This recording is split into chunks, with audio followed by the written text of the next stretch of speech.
Periyar Maniammai Institute of Science and Technology, Tanjavur. Aerospace engineering with specialization in unmanned aerial vehicle.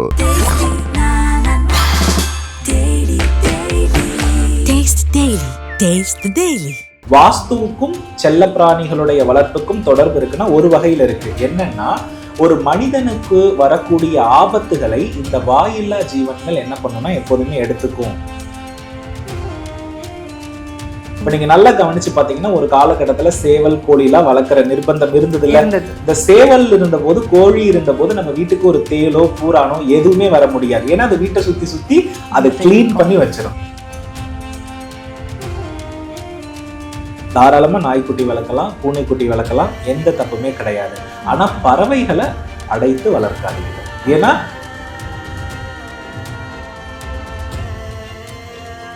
தேங்காய் தீபம், பூசணிக்காய் தீபம், அது போல பாத்தீங்கன்னா எலுமிச்சை தீபம், இது போன்ற விஷயங்கள் எல்லாமே என்ன பண்ணலாம்னா ஆலயத்திற்கு ஓகே. பட் வீட்டுக்கு நம்ம முன்னோர்கள் நமக்கு யாரை தெய்வமா வீட்டுல காமிச்சிட்டு போயிருப்பாங்கன்னா மகாலட்சுமி தான். அவளுக்கு சம்பந்தமா இருக்கிற எல்லா தெய்வத்தையும் வழிபடலாம். அடுத்து அதோடைய அருள் பெற்றவர் யாருன்னா முருகப்பெருமான். எந்த ஒரு உருவப்படமும் எந்த ஒரு உருவ விக்கிரகத்தையும் நீங்கள் கொண்டு வந்து வைக்கும் பொழுது அதற்குரிய முக்கியத்துவத்தை உங்களுக்கு கொடுக்கக்கூடிய நிர்பந்தமும் சூழலும் இருந்தாதான் அதெல்லாம் நீங்க பண்ணணும். இல்லை என்றால்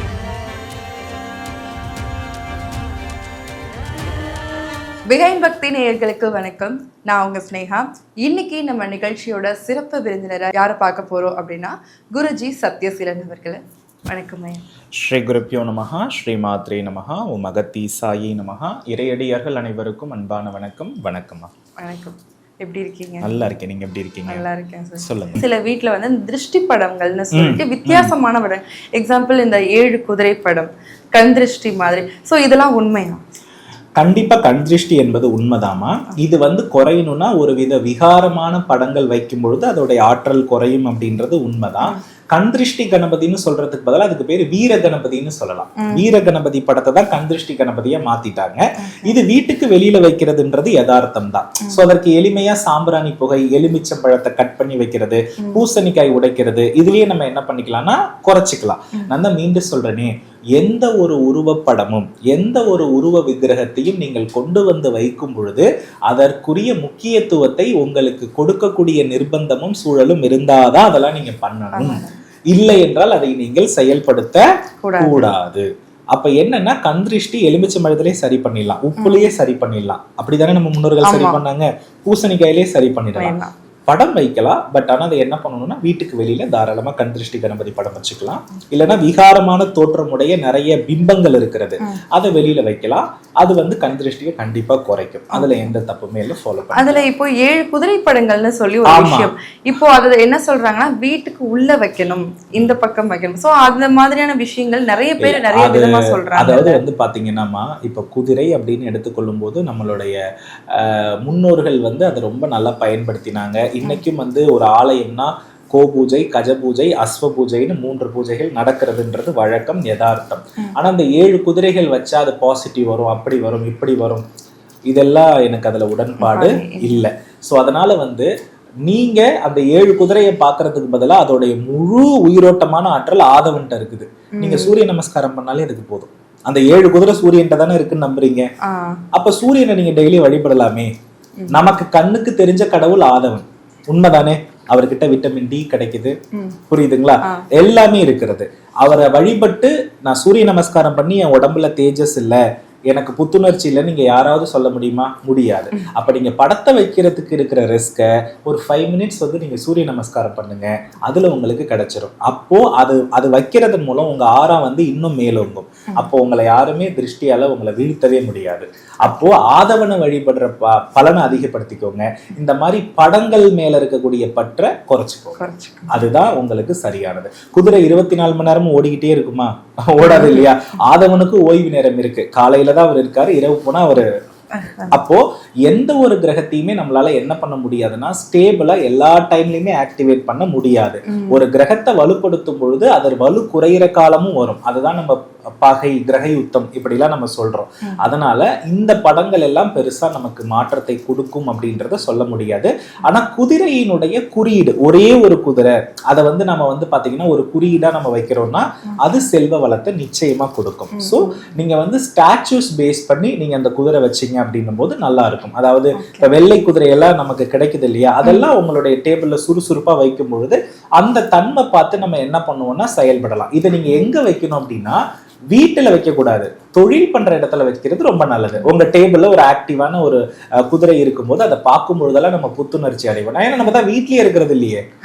சோ அப்படி இருக்கும்போது அந்த மாதிரி தொழில் புரியக்கூடிய இடங்கள் அல்லது வீட்டுடைய வரவேற்பறையில ஒரு மனிதன் சுறுசுறுப்பாக விழிப்பாக இருக்கிறான், அந்த இடத்துல ஒரே குதிரை வைக்கலாம். இந்த 7 குதிரைன்றதெல்லாம் என்ன பொறுத்தளவுல சரி வராது. ஓகே, இப்போ நிறைய பேர் வந்து வீட்டில் வந்து பெட் அப்படின்ற ஒரு விஷயம் வளர்க்க ஆரம்பிச்சிட்டாங்க. அது வந்து ஒரு ட்ரெண்டுன்னே சொல்லலாம் அப்படின்ற மாதிரி. ஸோ அவங்க எல்லாருக்குமே இந்த நம்மளோட வீட்டுக்கு நம்மளோட வாஸ்துக்கு இந்த பெட் வளர்க்கலாம் அப்படின்ற வழிமுறைகள் ஏதாவது இருக்கா? பொதுவாமா ஒரு சில விஷயங்கள் சொல்லணும்னா, பசுவை வந்து நம் மனிதன் வந்து செல்ல பிராணியாகவே வளர்த்தாரு. நாய்க்குட்டி தான் மேக்சிமம் எல்லாருக்குமே பெட்ஸ். ஸோ அதனால வந்து அந்த நாய்க்குட்டி தன்மை வந்து இன்னைக்கு மனிதனுடைய ப்ரெஷரை குறைக்குது.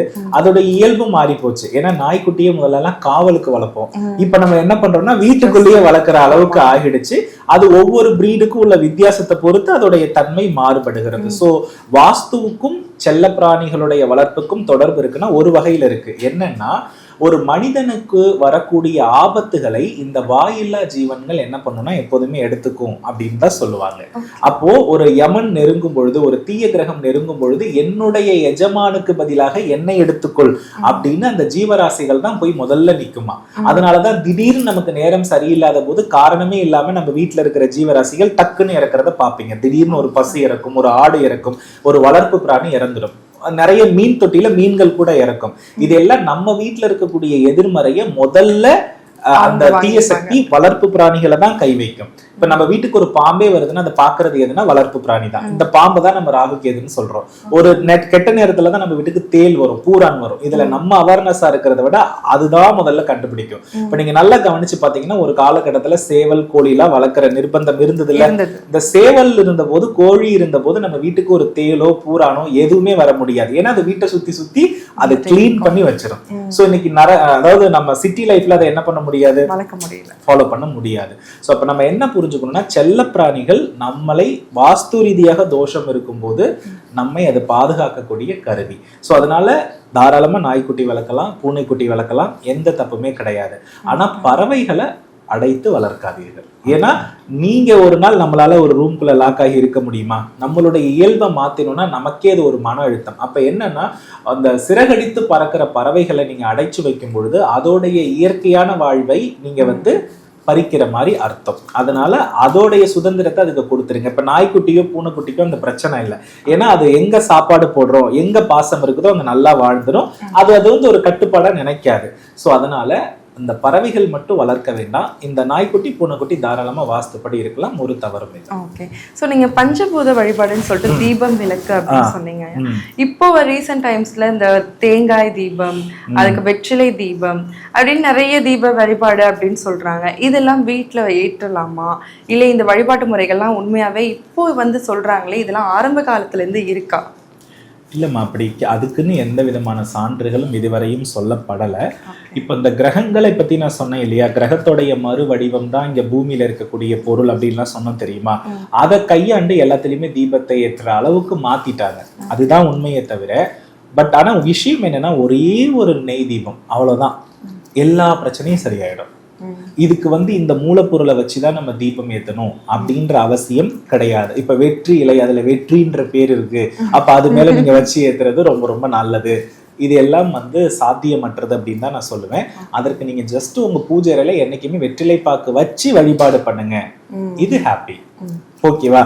அது மேல ஒரு தீபத்தை ஏத்துனா நமக்கு நல்லது நடக்கும் அப்படின்றது அது சரியானதாக என்ன பண்ணாதுன்னா இருக்காது. ஸோ வெற்றிலை பாக்கு வெற்றியினுடைய தன்மை தான், அது சுபமங்கலத்தின் அடையாளம் தான், அது பூஜை ரூம்ல இருக்கலாம். ஸோ நீங்க இந்த தேங்காய், அதாவது பூசணிக்காய் அப்படின்றதுக்கு தீபம் இருக்கிறது, அதர்வன வழிபாட்டில் அதெல்லாம் கொடுக்கப்பட்டிருக்கிறது. ஆனா இந்த தேங்காய் தீபம் வாராகி வழிபாட்டில் ஸ்பெஷல் தான், அது இல்லைன்னு மறுக்க முடியாது. ஆனா இதெல்லாம் வீட்டில் ஏற்றுவதற்கு உகந்தது அல்ல. என்னைக்கு வந்து பாத்தீங்கன்னா இந்த தேங்காய், எலுமிச்சை, பூசணிக்காய், இது எல்லாமே இரண்டாக கட் பண்றது ஒரு உயிரை கொல்றதுக்கு சமம். சோ இது எல்லாமே வந்து ஆலயத்தில் பலியிட்டு செஞ்சா அந்த உக்ர தெய்வத்தினுடைய அருள் நமக்கு கிடைக்கும்னு ஆலயத்தில் இதற்கு வந்து வழிவகை உண்டு. ஆனா இதை வீட்டுல நீங்க என்ன பண்ணக்கூடாதுன்னா செயல்படுத்த கூடாது. ஸோ தேங்காய் தீபம், பூசணிக்காய் தீபம், அது போல வந்து பாத்தீங்கன்னா எலுமிச்சை தீபம், இது போன்ற விஷயங்கள் எல்லாமே வந்து என்ன பண்ணலாம்னா ஆலயத்திற்கு ஓகே, பட் வீட்டுக்கு கண்டிப்பா கூடாது. நீங்க சொல்ற மாதிரி வெத்தலை தீபம், துவரம்பருப்பு தீபம், மொச்ச தீபம், இந்த மாதிரி எல்லாம் எந்த தீபமும் எந்த மாற்றத்தையும் கொடுக்காது. அது நேரத்தை வீணாக்க வேண்டாம் மக்கள் அந்த மாதிரி எல்லாம் செயல்படுத்தி. குருஜி, அடுத்ததா பெண்கள் வழிபாட்டு முறையில சில பேர் வந்து தினமும் வழிபடுறாங்க, செவ்வாய் வெள்ளி மட்டும் வழிபடணும் சொல்றீங்களா, எளிய முறை வழிபாடு அப்படின்னா என்னவா இருக்கும்? அதாவதுமா, என்னை பொறுத்தளவுல வீட்டுல வழிபாடுன்றது வந்து வகை வகையான உணவுகளை வைத்து இறைவனுக்கு நைவேத்தியம் செஞ்சு சாப்பிட்றதுன்னு தான் நான் சொல்லுவேன். ஏன்னா வீடு என்பது உடல் வளர்க்கிறது, ஆலயம் என்பது உடலை அழிக்கிறது. சோ நம்ம முன்னோர்கள் நமக்கு யாரை தெய்வமா வீட்டுல காமிச்சிட்டு போயிருப்பாங்கன்னா மகாலட்சுமியை தான். அவளுக்கு சம்பந்தமா இருக்கிற எல்லா தெய்வத்தையும் வழிபடலாம். அடுத்து அதோடைய அருள் பெற்றவர் யாருன்னா முருகப்பெருமான், சிவபெருமான், எல்லாருமே இருக்காங்க. ஆனா என்னன்னா ஏதாவது ஒரு படத்தை வச்சு நீங்க சரியா ஃபாலோ பண்ணுங்கன்றதுதான் நான் சொல்ல வரேன். இப்ப சிவபெருமான் தான் உங்களுக்கு பிரதானம்னா அவரை மட்டும் வச்சு வழிபடுங்க. பெருமாள் தான் உங்களுக்கு பிரதானம், நீங்க வைணவத்தை பின்பற்றுறீங்கன்னா அதை மட்டும் வச்சு ஃபாலோ பண்ணுங்க. முருகன் தான் பிரதானம்னா அதை மட்டும் வச்சு ஃபாலோ பண்ணுங்க. இப்ப வழிபாடு என்பது என்ன பொறுத்தளவுல அதுல உங்களுக்கு சிரமம் இருக்கக்கூடாது, பொறுப்புகள் அதிகமா இருக்கக்கூடாதுன்னு நான் சொல்ல வரேன். தெய்வத்தை நீங்க கும்பிடணும், காலையில நிச்சயமா எழுந்திருக்கணும், பக்தியோட விளக்கேற்றணும், அதற்குன்னு உரிய நைவேத்தியத்தை நம்ம பண்ணி வைக்கிறது ரொம்ப ரொம்ப நல்லதுதான். சோ இதுல பொறுப்புகளை அதிகப்படுத்துற மாதிரி உங்க பழுவை கூட்டிக்காதீங்க. இப்ப 20 படம் வைக்கிறீங்கன்னா அதுக்கு நீங்க எவ்வளவு நேரம் ஸ்பெண்ட் பண்ணணும்? இப்போ ஒரு சிலை வழிபாடு, எந்திர வழிபாடு வச்சிருக்கீங்கன்னா அதுக்கு நீங்க எவ்வளவு டைம் ஸ்பெண்ட் பண்ணணும்? இப்ப இந்த ஸ்பெண்ட் பண்றதுக்கான நேரமும் மனநிலையும் அமைதியும் உங்களுக்கு எல்லாம் இருக்கான்றதை செக் பண்ணிட்டு நீங்க செயல்படுத்தணும். ஒருவேளை இதெல்லாம் ஒருத்தர் பர்ஃபெக்டா பண்றாருன்னா அவங்களுக்கு கணவர் இல்ல, குழந்தைகள் இல்ல, யாருமே இல்ல, தனிமையா இருந்தா மட்டும்தான் அந்த 3 வேலையும் சரியா பண்ண முடியும். இந்த பொறுப்புகள் எல்லாம் வச்சுக்கிட்டு பெரிய தெய்வ வழிபாட்டை வீட்டுல ஒரு மனுஷனால என்ன பண்ண முடியாதுன்னா செய்யவே முடியாது. அது சாத்தியமும் இல்லை, அதுதான் உண்மையும் கூட. ஸோ என்னை பொறுத்தளவுல எல்லா நாளும் வீட்டுல வந்து காலை மாலை தவறாது தீபம் ஏற்றணும். இப்போ ஒரு படம், ஒரு காமாட்சி விளக்கு, 2 குத்து விளக்கு அப்படின்னு இருக்கும்போது அது நமக்கு எளிமை தானே. அன்றலர் மலர்களை அன்னைக்கு பறிக்கலாம், சுவாமிக்கு சாத்தலாம், ஒரு விளக்கு ஏத்தலாம், ஒரு ஸ்லோகத்தை போடலாம், ஒரு ஊதுபத்தி ஏற்றி வச்சுட்டு நம்ம பொறுப்புகளை நம்ம அழகா கவனிக்கலாம். அவ்வளவுதான். சோ என்ன பொறுத்தளவுல வழிபாடு என்பது எந்த அளவிற்கு உங்க பூஜை அறையில நீங்க சில விஷயத்தை குறுக்கி வைத்துக் கொள்கிறீர்களோ அந்த அளவுக்கு உங்களுடைய பொறுப்புகள் குறையும். நீங்க குடும்ப நபர்கள் மீது அதிகப்படியான நாட்டம் ஏற்படும் பொழுது பிரச்சனையும் குறையும். சோ அதனால வழிபாடு என்பது அவசியம். ஆனா அது அதிக பொறுப்புடைய வழிபாடா எடுத்துக்க வேண்டாம். இன்னைக்கு எத்தனையோ பேர் ஆன்மீக பேசுறாங்க, ஆன்மீக சொற்பொழிவுல இருக்காங்க, எல்லா நாளும் அவர்கள் வீட்டுல இருந்து அந்த வழிபாடை சொல்றதை பண்ணிட்டு இருக்காங்கன்னு நீங்க நினைக்கிறீங்களா? சரிங்களா? சொல்றதோட சரி, யாருக்கு சொல்லிட்டு இருக்காங்க? வீட்டுல வாழ்றவங்களுக்கு மட்டும்தான் நிறைய சொல்லிட்டு இருக்காங்க. சோ அப்படின்னா என்ன பொறுத்தளவுல என்னன்னா வழிபாடு முக்கியம். ஆனா அதுல நிறைய பொறுப்புகளை வச்சுக்கிட்டு, சுமையை வச்சுக்கிட்டு உங்க டைமை வேஸ்ட் பண்ண வேண்டாம். அதனால வந்து எளிமையாக வழிபட்டு இறைவன், ஒருவேளை வழிபட முடியலையா, ஒன்னும் தப்பு இல்லை, கோவில் பக்கத்துல இருக்கிறது, கோவில்ல போய் என்ன வேணாலும் பண்ணிக்கோங்க, எவ்வளவு ஸ்லோகங்கள் வேணாலும் படிங்க, அங்க பிரதட்சணமா அழகு குத்துறதா எல்லாம் செஞ்சுக்குவாங்க. ஆனா உங்க வழிபாடு சரியான இடத்தில் பண்ணினாதான் அது சிறப்பு. என்ன பொறுத்தவரை வழிபாடு என்பதை கோவில்ல எவ்வளவு வேணாலும் பண்ணிக்கலாம். 365 நாளைக்கு நீங்க கோவில் போங்க, நான் தப்பே சொல்லல. ஆனா வீட பாருங்க. ஸோ இவ்வளோ நேரம் ரொம்ப அழகாகவும் தெளிவாகவும் மக்களுக்கு நீங்க எளிய முறையில சொன்னீங்க குருஜி. ஸோ மிக்க நன்றிங்க சார். நல்லதுமா, வெற்றிவேல் முருகா. தேங்க்யூ.